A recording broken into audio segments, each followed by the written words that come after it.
Hi everyone, this is tech to tricks D और इस video में बात करेंगे कुछ अनकहे पहलू अबाउट Realme 3 Pro। वैसे इस वीडियो को आप मिनी रिव्यू भी समझ सकते हैं Realme 3 Pro का।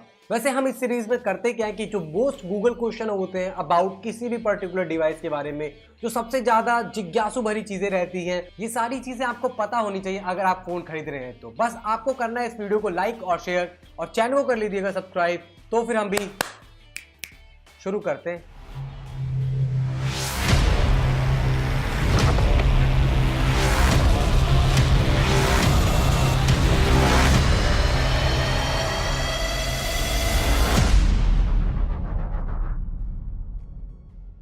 कौन सा कैमरा सेंसर मौजूद है इस फोन में कंपेयर करें अगर Redmi Note 7 Pro के साथ। इस फोन में आपको 48 मेगापिक्सल का लार्ज सेंसर तो देखने को नहीं मिलता, बट इस फोन में आपको 16 मेगापिक्सल का Sony IMX519 ये वही सेम सेंसर है जो OnePlus 6T में पाया जाता है। तो आप इसके कैमरे को अंडर एस्टिमेट तो नहीं कर सकते just by seeing the number of 48 megapixel और कंपेयर करूं तो 16 मेगापिक्सल के साथ। और साथ में जिसमें सेकेंडरी कैमरा है वो है 5 मेगापिक्सल डेप्थ सेंसर जो पोर्ट्रेट शॉट और डेप्थ बुके मोड के लिए यूज किया जाता है। अगर कैमरा क्वालिटी की रफली बात करूं तो डे लाइट में ये अच्छा परफॉर्म करता है, but full in depth review के लिए तो आपको आगे आने वाली वीडियोस का इंतजार करना पड़ेगा। स्लो मोशन कितने फ्रेम पे रिकॉर्ड करता है? इस फोन में आप दो रिजोल्यूशन पे वीडियो रिकॉर्ड कर सकते हैं, पहला 1080p और दूसरा 720p।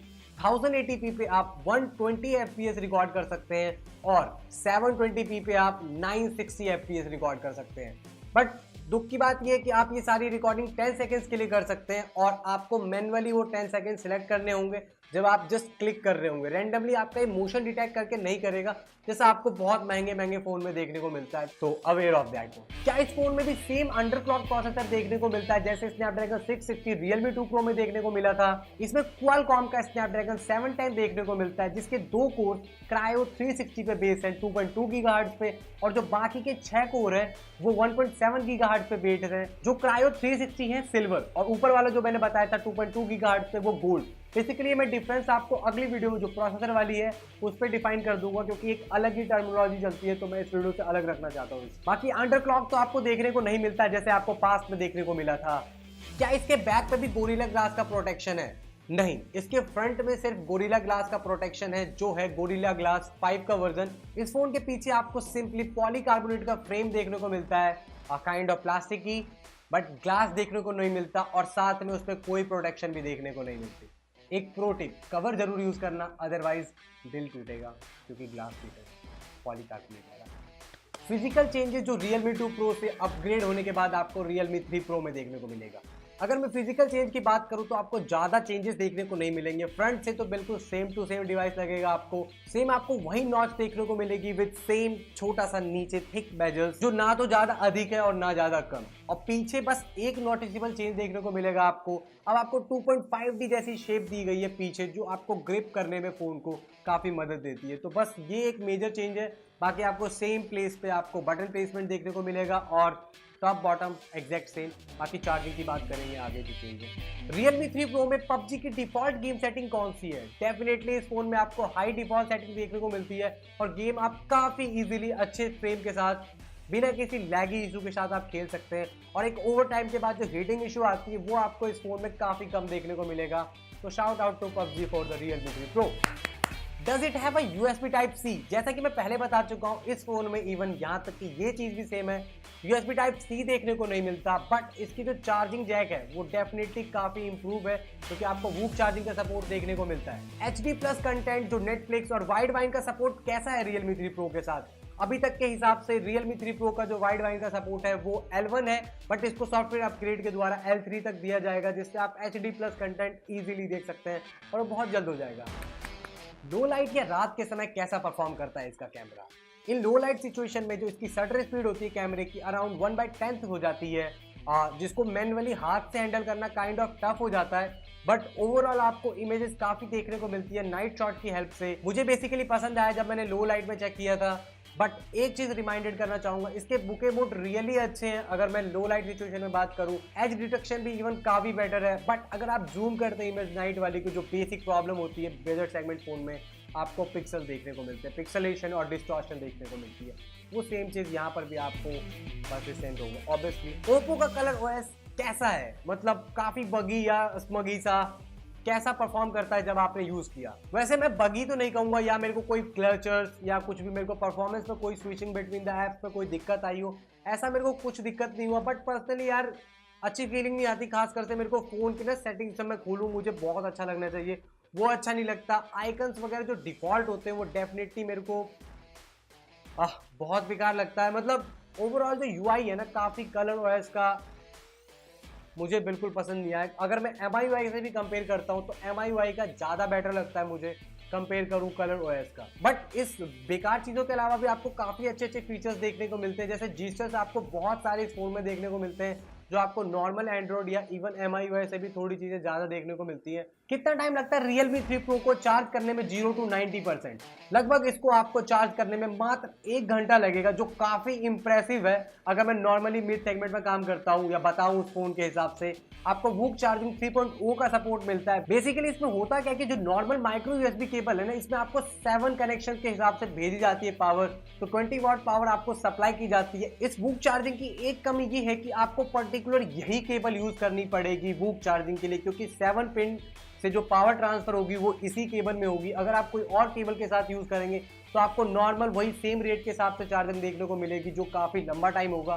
प्रो टिप नंबर 2, इस फोन की केबल आप बहुत संभाल के रखिए, क्योंकि अगर आपकी ये केबल खो गई तो आपकी जो फास्ट चार्जिंग जो बेसिकली वूक चार्जिंग है ये भी आपकी उसी के साथ खो जाएगी।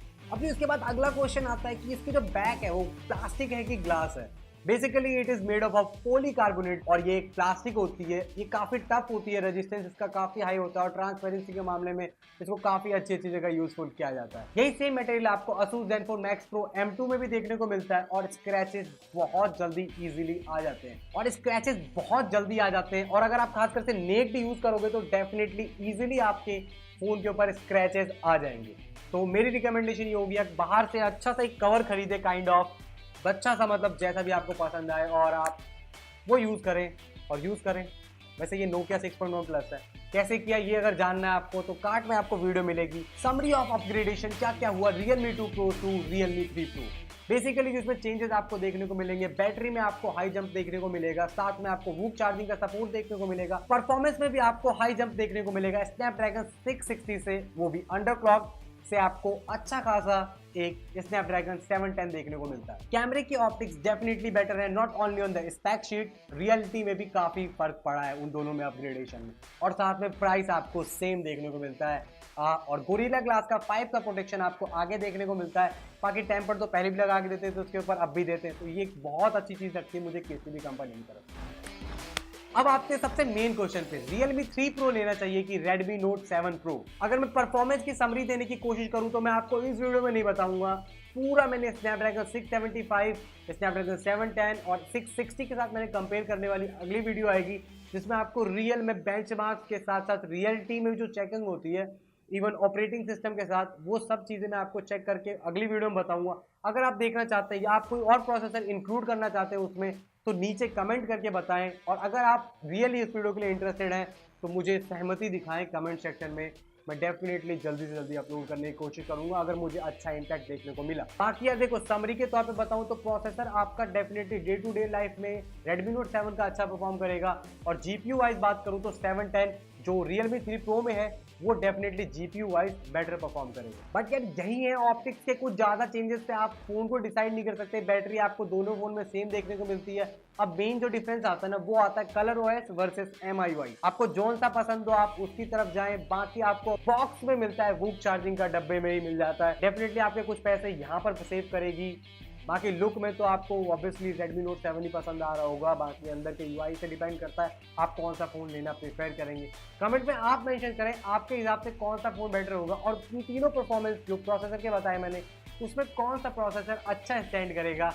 देखते हैं आपके हिसाब से कौन जीतता है। Does it have a notification LED? No, आपको इस फोन में भी नोटिफिकेशन एलईडी देखने को नहीं मिलता। काइंड ऑफ आप सॉफ्टवेयर जैसी कोई चीजें इंट्रोड्यूस कर सकते हैं, बट मैं रिकमेंड नहीं करता ऐसे बाहर से फालतू से आप ब्लॉटवेयर इंस्टॉल करें। आप एक और क्वेश्चन काफी होता है कि आप ब्लॉटवेयर के ऐप्स है क्या इस फोन में? आपको डेफिनेटली काफी सारे ऐप्स देखने को मिलेंगे, ऐसी चीजों के आपको ब्लॉटवेयर वाले ऐप्स देखने को मिलेंगे। तो कुछ को आप इंस्टॉल कर सकते हैं, कुछ को नहीं कर सकते, आपको उन्हीं के साथ जीवन बिताना होगा। अब एक आखिरी का क्वेश्चन जो एक प्रो बंदे के लिए, जो Realme 3 Pro का क्वेश्चन होगा, क्या इस फोन के लिए रोम्स मिलने के चांसेस अवेलेबल हैं? जैसे कि अभी Realme 2 Pro जो लॉन्च हुआ था या Realme 1 की बात करूं तो अभी उनके सोर्स कोड रिलीज हुए हैं, तो अब कुछ महीनों बाद आपको रोम्स देखने को मिलेंगे। तो आप देख सकते हैं Realme का कुछ ज़्यादा अच्छा संबंध रहता नहीं अगर मैं रोम्स के बारे में बात करूं। तो अगर आप कस्टमाइजेशन और रोम्स वगैरह इंस्टॉल करने के प्रति जिज्ञासु रहते हैं या आप चाहते हैं फ्यूचर में रूट वगैरह करके आप अपने फ़ोन के साथ कुछ मस्त छेड़खानी करें, तो डेफिनेटली एक बी अवेयर की तरह मैं कहूँगा ये फ़ोन ना लें आप। डेफिनेटली आप Redmi Note 7 Pro की तरफ जाएं क्योंकि आपको उस फोन में डेफिनेटली काफ़ी सारी रोम देखने को मिलेगी। तो बस आज की वीडियो को करते हैं यहीं पे खत्म। अगर आपको ये वीडियो अच्छी लगी और यहाँ तक की खास करते यहाँ तक देख रहे हो तो शेयर और एक अप्रिशिएशन लाइक और सब्सक्राइब के साथ जरूर कीजिएगा। मैं मिलूंगा आपसे अगली वीडियो में भी। अगर मैंने कोई चीज़ आपका मिस कर दिया तो जस्ट कमेंट में मेंशन करें, पूछे मुझसे, मैं अपने हिसाब से बेहतर आंसर देने की कोशिश करूंगा। के लिए ध्यान रखिएगा अपना और बी अवेयर। कोई फ़ोन खरीदने से पहले head over to Techno Tricks भी। Bye bye.